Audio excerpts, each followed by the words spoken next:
धर्म से चला है तू, भगवान की आज्ञा का पालन कर रहा है तू। अरे भगवान तो सबके पिता हैं, परम उदार हैं, गाली देने वाले को भी प्रकृति से नहीं रोकते, इसको श्वास मत लेने देना, ये मुझे गाली देता है, नहीं, अच्छी ऑक्सीजन देते हैं, पानी देते हैं, भोजन देते हैं, उसके लिए पृथ्वी फट नहीं जाती है, उसको भी पृथ्वी अपनी गोद में रखती है, जो भगवान को गाली दे। कैसे नीच बुद्धि वाले अपना काम बनाने के लिए आए हो और अपना काम बिगाड़ रहे हो। जिनसे काम बनना है उन्हीं में नास्तिकता कर रहे हो। कौन है आधार यहां इस जगत का? वही सर्वाधार परमात्मा। तुम अंधे हो, दिखाई नहीं दे रहा?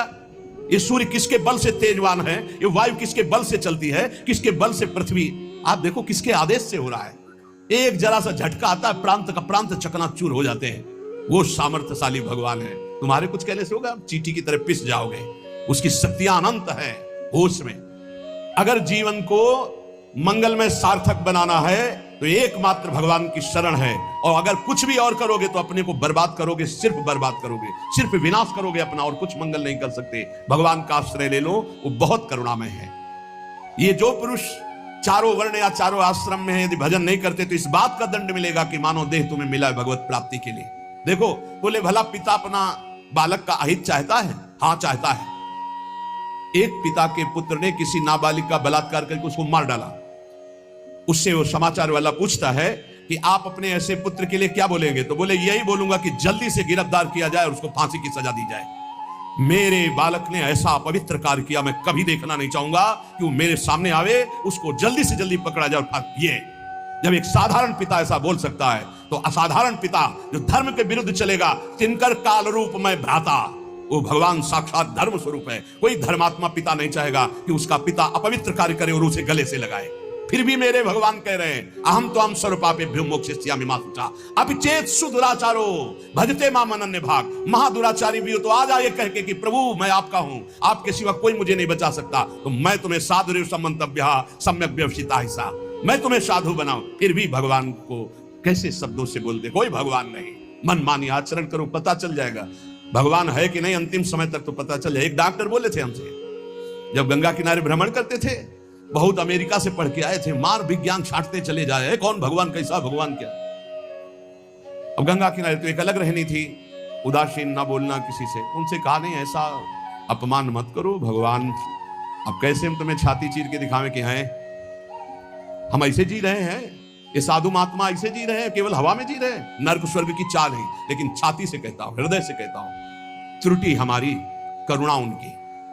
अगर कहीं भी हमें कुछ भी असंतोष हुआ है तो मेरे आचरण का, मेरे विचार का, मेरी क्रियाओं का हुआ है, और उनकी कृपा का वार पार नहीं। अपार करुणा करुणालय। और मिलना, तुम बहुत दूर हो हमसे, तुम दूर हो, लेकिन मेरे प्रिया प्रीतम मेरे से दूर नहीं। अब वो कोई ऐसी दूरबीन नहीं कि मैं तुम्हें दिखा सकूं कि देखो। ये हम कोई प्रमाण तुमसे नमस्कार नहीं चाहने के लिए कह रहे, ये इसलिए कह रहे कि प्रभु कितना प्यार करते, तुम्हें कैसे बताऊं। हजारों प्राण हो तो न्यौछावर कर दे, ऐसा प्यार करते हो। ऐसे नहीं को स्वप्न में आके प्यार करते हो, भाव में आके प्यार करते हैं। जैसी भावना करोगे वैसे तुम्हें अनुभव कराएंगे। वो है, प्रत्येक कण में है, प्रत्येक क्षण में वो मेरे साथ है। ऐसा बिल्कुल माइक से कह रहा हो, आचार्य बल से, गुरु बल से, कि विश्वास करो, वो केवल ध्यान का विषय नहीं है, वो केवल भजन का विषय नहीं है। वो मित्र की तरह मिलते हैं, वो संभाषण करते हैं, वो साथ खेलते हैं। पर ये बात वही देख सकता है जो उन तक पहुंच चुका है, जो उनके चिंतन में तन्मय है। अन्यथा ये मायाकृत नेत्रों से बात नहीं देखी जा सकती। इसलिए उसका पतन निश्चित है जो मनुष्य शरीर पाकर के भजन नहीं करता है। भगवान ने केवल भजन के लिए दिया है। दुष्यंता पर कायेषु स्वात्मानम हरिमीश्वरम मृतकेशानुबंधेस्मिन् बद्ध स्नेहा पतंत्यधः। भाई शरीर का अभिमान मत करो, ये मरा ही मरा, अभी मरा या कल मरा, मरा ही है पक्का। मृत्यु प्रतिपल साथ है। ये शरीर मृत शरीर समझो, कब छूट जाए कुछ पता नहीं। इसके संबंधी भी छूट जाएंगे। इस शरीर से प्रेम गांठ करने का मतलब है नरक यात्रा तय करना। इसलिए इससे ज्यादा प्यार मत करो। इसे खूब, कई बार हमने प्रार्थना की साधकों से, इस शरीर को ऐसा समझो जैसे कंजूस मालिक बेईमान नौकर से काम लेता है, ऐसे ले। इससे इसको छूट दे दी तो ये पूरी की पूरी जिंदगी बर्बाद कर दे। इसे बेईमान जैसे नौकर ना हो। ईमानदार नौकर अपने आप काम करता है, ये अपने आप नहीं करेगा। बेईमान नौकर जो आराम करना चाहता है, लगाओ काम में 4 घंटे, 124 घंटे में 20 घंटे इसको संसारिक काम, साधना के काम, भजन कार्य, आनंद समेट लो। यहां कमाने आए हो, यहां कोई तुम्हारा घर नहीं, कोई मकान नहीं, कोई दोस्त नहीं, कोई परिवार नहीं। ये परदेश है स्टेशन जैसा, तुम्हारी टिकट कटी भागे, पूछोगे भी नहीं ये पत्नी तुम कैसे रहोगे, ये बच्चों तुम कैसे रहोगे, नहीं चले गए, दोबारा कभी देखने को नहीं मिलेगा, न तुमको वो न वो तुम्हें, कभी नहीं मिलेगा। ये ऐसा माया का जादू का खेल, सत्ता ही खत्म हो जाती है। इसलिए हे भाई, इस शरीर में रहने वाले अपने स्वरूप को जान लो और किसी से भी द्रोह मत करो। वो मूर्ख हैं जो इस अपने शरीर को तो अमर मानते हैं, दूसरे शरीरों को मारकर खाते हैं मांस। देख लो, ये ऋषि मुनियों की वाणी है। आत्मस्वरूप को पहचान लो, वही आत्मा चीटी में, वही सर्वत्र भगवान है। वो मूर्ख हैं जो अपने शरीर को आत्मा मानकर पोषण करते हैं, दूसरे शरीरों की हत्या करके उनका मांस खाते हैं। बोले हम हत्या नहीं करते, हम तो दुकान से ले आते हैं, तो बराबर फल मिलता है। कर्ता, प्रेरक, अनुमोदन, तीनों को बराबर पाप मिलता है। एक जो काट रहा है, एक जो खरीद के ला रहा है, और एक जो बनाकर पका करके खा रहा है, खवा रहा है, तीनों को नरक बराबर दंड मिलेगा। कर्ता, प्रेरक, अनुमोदन। ये कैवल्यम संप्राप्ता ये चातातिश्च मूढ़ताम त्रैवर्गिका रक्षणिका आत्मानं घातयन्ति ते। जो लोग ये भगवत प्रदत्त शरीर प्राप्त करके कैवल्य परम पद प्राप्त नहीं कर लेते और ज्ञान बघाड़ते रहते हैं, वो पूरे ज्ञानी भी नहीं है और पूरे मूर्ख भी नहीं है। उनकी बड़ी दुर्दशा होती, ना इधर के रहते ना उधर के रहते, मजरे ढो। सदैव वो अर्थ, काम, वासना इन्हीं में फंसे रहते हैं। एक क्षण के लिए उनको चैन शांति नहीं मिलती। जो मनुष्य शरीर पाकर अपना उद्धार नहीं कर लेता, वो अपने पैरों में मानो अपने हाथ से कुल्हाड़ी मारकर काट रहा है, वो आत्मघाती है, वो दुर्गति को प्राप्त होता है। एत आत्महनो अशांता अज्ञाने ज्ञान मानिनः सीदंत्य कृत कृत्या वही कालध्वस्त मनोरथा। ऐसे जो ज्ञान बगाड़ते रहते हैं और ब्रह्मबोध नहीं किया, निरंतर भजन नहीं करते, इनको आत्मघाती कहते हैं। जानते हैं पर मानते नहीं हैं। ये इन आत्मघातियों को कभी शांति प्राप्त नहीं होती, इनकी कर्म परंपरा कभी नष्ट नहीं होती। काल भगवान सदा सर्वदा इनके मनोरथों पर पानी फेरते रहते, हृदय की जलन विषाद कभी मिटने को नहीं होती। इसलिए हित्वात्यायास रचिता गृहापत्य सुहृत्श्रियः तमो विशन्त्य निच्छन्तो वासुदेव परांगमुखा। वासुदेव भगवान श्री कृष्ण के चरणों का आश्रय ले लो, उनसे विमुख मत हो। विमुख होकर यदि तुमने धन रुपया पैसा मकान सब समेट भी लिया तो भाई जब जाओगे कुछ साथ नहीं। एक बार कृष्ण कहा, एक बार राम कहा, एक बार राधा कहा, ये सत्य वस्तु तुम्हारे साथ जाएगी। इसलिए बार बार राम राम कृष्ण कृष्ण हरि हरि राधा राधा बोलते हुए अपना काम करो, तो तुम्हारा लौकिक भी पुष्ट और पारलौकिक भी पुष्ट हो जाएगा। जो भगवान नाम जप नहीं करता, भगवान से विमुख है, ना चाहने पर भी विवश होकर उसे घोर नरक में जाना पड़ता है। इसलिए सदगति प्राप्त करने के लिए नाम जप अत्यंत आवश्यक है। ये कलिकाल की बड़ी महिमा वर्णन की भगवान व्यास जी ने। जो फल सतयुग में 10,000 वर्ष ब्रह्मचर्य रहकर दोनों हाथ उठाकर दाहिने पैर के अंगूठे के बल खड़े होकर भजन करने से मिलता था, ध्यान दीजिए कितना कलयुग का कृपा प्रसाद है। कलयुग को बहुत बुरा कहा जाता है, तो ये बात पक्का समझो, दो पक्ष सब में होते हैं, कृष्ण पक्ष और शुक्ल पक्ष, एक अंधेरे का पक्ष एक प्रकाश का। तो कलयुग में दो पक्ष है, एक अंधेरे का पक्ष अगर भगवान से विमुख हो तो नष्ट कर देगा। यहां कह रहे हैं भगवान महर्षि वेद व्यास देव जी, यत्कृते 10 वर्षैस्त्रेतायाम हायनेन तत् द्वापरे तश्च मासेन हरहोरात्रेण तत्कलौ तपसौ ब्रह्मचर्यस्य जपादेश्च फलम द्विजा प्राप्नोति पुरुषस्तेन कलिसाध्यति भासितम। सतयुग में 10,000 वर्ष ब्रह्मचर्य से रहकर दाहिने पैर के बल अंगूठे के खड़े होकर दोनों हाथ उठाकर मंत्र जपने से जो फल मिलता था, वह त्रेता में 1 वर्ष ऐसी साधना, द्वापर में 1 मास 1 महीने, और कलयुग में 24 घंटे नाम कीर्तन करने से वो फल प्राप्त हो जाता है। सतयुग में 10,000 वर्ष तक, सोचो कितना बड़ा। कलयुग जैसा कलयुग समझुग आन नहीं, जो मन कर विश्वास, जो नर कर विश्वास, बहुत बड़ा लाभ कलयुग। 24 घंटे नाम कीर्तन से फल मिलेगा, जो बड़ी बड़ी तपस्याओं से, बड़ी बड़ी साधनाओं से। बोले सतयुग बहुत श्रेष्ठ है, द्वापर त्रेता बहुत श्रेष्ठ है, हमें लगता कलयुग बहुत श्रेष्ठ है। धन्य है कलयुग, जो 24 घंटे नाम कीर्तन से वो हजारों वर्ष की तपस्या का फल प्राप्त करा दे।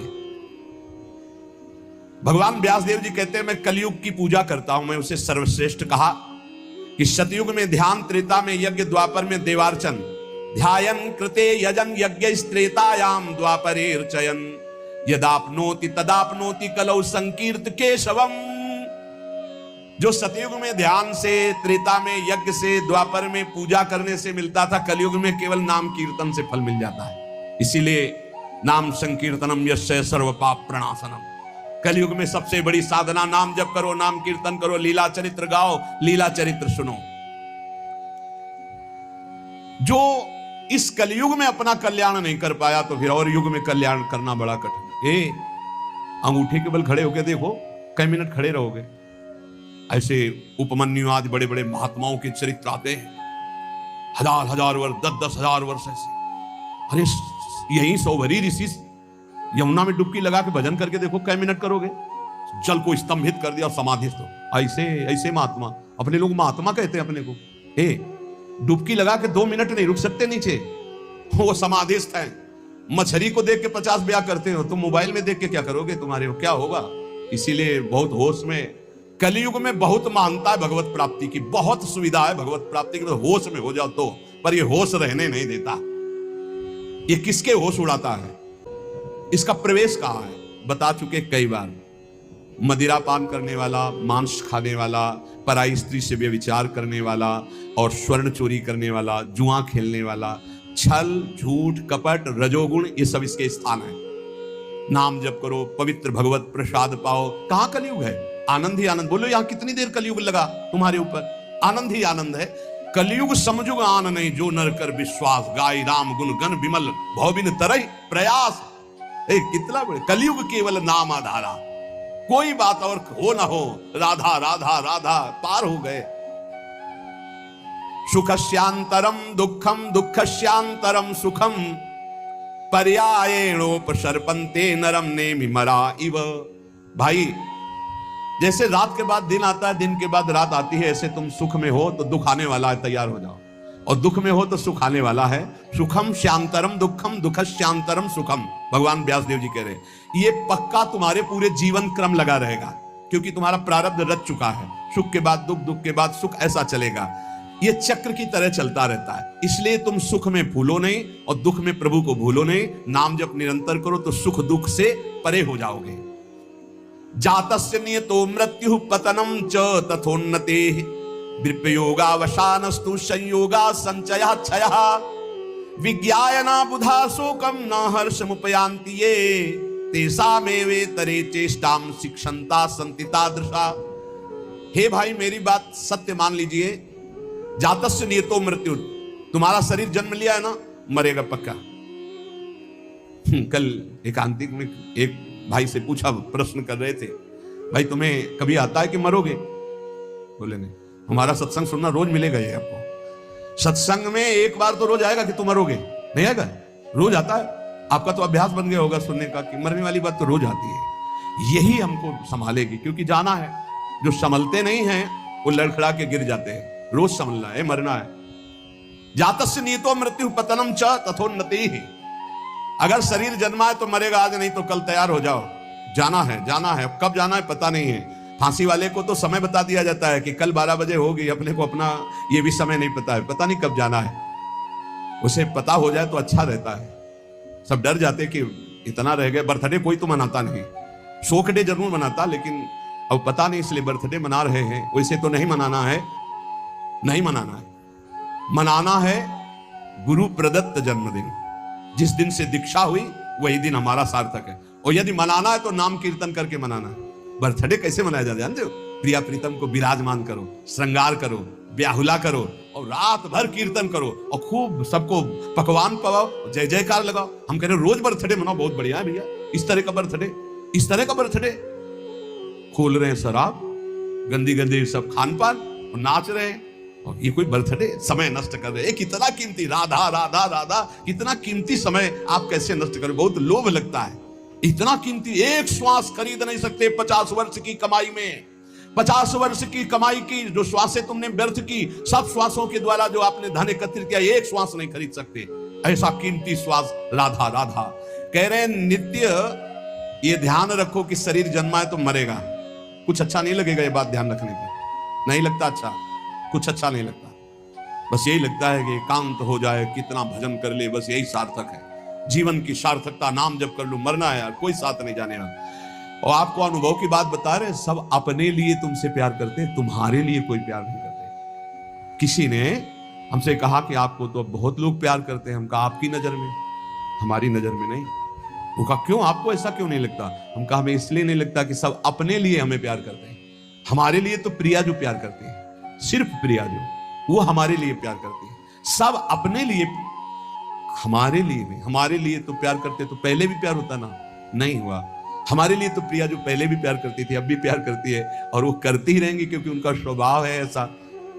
संसार का प्यार भगवत समर्पण करने के लिए हमें मिल रहा है। आपका प्यार लिया प्रियाजू के चरणों में समर्पित, हमारे लिए नहीं, हमारी प्रियाजू के लिए। हमारे लिए प्यार सिर्फ हमारी प्रियाजू का है।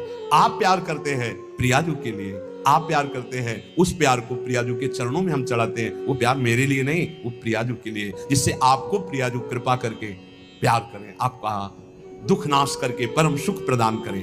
तो हे भाई, जिसका जन्म हुआ उसकी मृत्यु निश्चित है, और जिसकी आज उन्नति है कल उसकी मृत्यु, उसका विनाश, उसका पतन, यही खेल है मृत्यु लोक का। ये बात परसों सत्संग में कही थी। पहले ये नहीं था और बाद में भी ये नहीं रहेगा। हे अर्जुन, ये बीच में दिखाई दे रहा है, इसलिए इस पर विश्वास नहीं। कभी भी उन्नति को उन्नति रूप में स्थायी कहीं नहीं पाया गया, वो अवनति में आई। कभी भी अवनति सदैव अवनति नहीं बनी रहती, वो उन्नति को प्राप्त होती। ये चक्र चल रहा है, इसलिए अभिमान मत करो, फूलो मत, निरंतर भजन परायण रहो।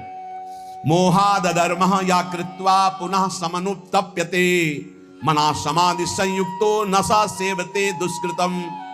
ये जो मोहवश अपने शरीर को अविनाशी मान करके पापाचरण करते हैं, ये सच्चे हृदय से प्रायश्चित कर ले, नहीं तो नष्ट हो जाएंगे।